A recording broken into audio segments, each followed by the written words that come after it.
the development of face and palate.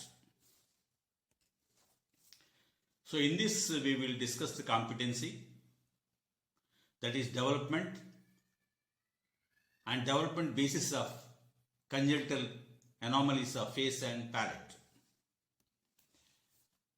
Skeletal and connective tissues of the face and pharyngeal arches apparatus are dependent on neural crest cells or tissue.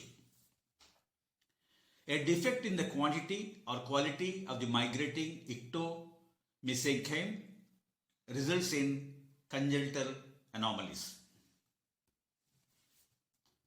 We will see face development. Around 21 to 31 days of development, stomodium, that forms the mouth and nose, is surrounded by 5 facial prominences. Optic vesicles. Optic vesicles induce lens placodes in the surface ectoderm,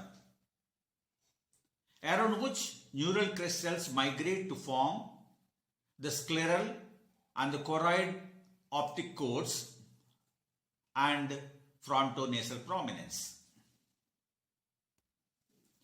Maxillary and mandibular prominences.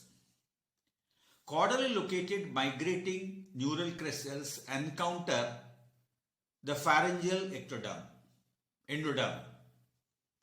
They interact with them to form 5 pharyngeal arches.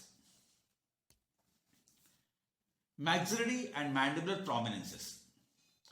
From the first pharyngeal arch, maxillary and mandibular prominences are derived.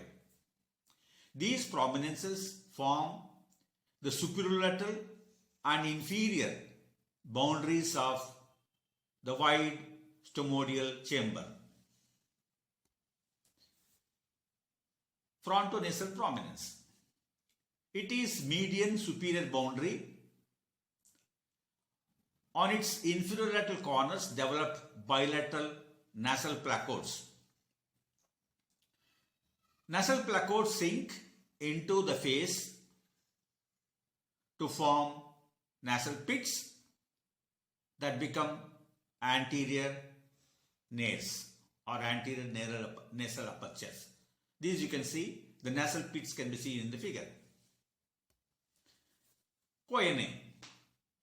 The posterior aspect of each nasal pit is initially separated from oral cavity by oronasal or bucconasal membrane, which disintegrates to form posterior choanae or posterior nasal apertures.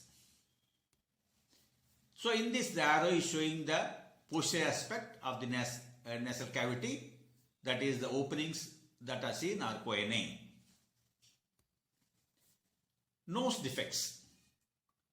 Elevation of the lateral nasal prominences create the alley of the nose. You can see the lateral, medial is shown as blue, and the other is the lateral nasal prominence. Defects of the medial nasal prominences may produce arrhyna or bifid or contribute to clefts of the upper lip. Upper lip.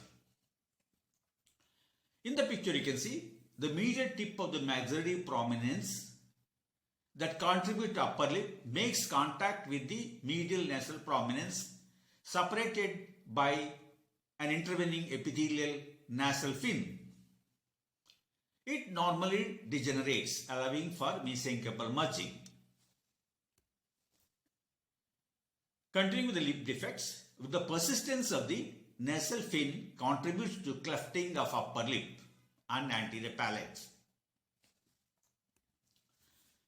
Clefts. The degree of clefts vary enormously. Anomaly is rarely median. Lip clefts may be associated with cleft palate, which is inherited separately or developed separately. The lower lip is rarely defective, but can be clefted in the midline. We go to palate. So we can see three elements in the picture, that is primary and secondary. Primary is 1 and secondary are 2. Three elements make up the secondary definite palate. Two lateral palatal shelves projecting into stomodium from maxillary prominences, and anterior midline primary palate that is derived from fontonasal prominence. These are initially widely separated, that is primary and secondary are widely separated, because advancing edges of lateral shelves are deflected vertically on either side of the tongue, because the tongue occupies most of the stomodial chamber. Stomodium. The cartilaginous nasal septum descends from the roof of the stomodium. Then tongue withdraws from between the palatal shelves and allows their elevation into horizontal plane. Single stomodium will form three chambers. Single chamber stomodium is converted into three chambered oronasal orifice, two nasal fossae and the mouth, as can be seen in the picture. Cleft palate. Cleft palate is a consequence of failure of fusion of the components. Cleft lip and palate can occur.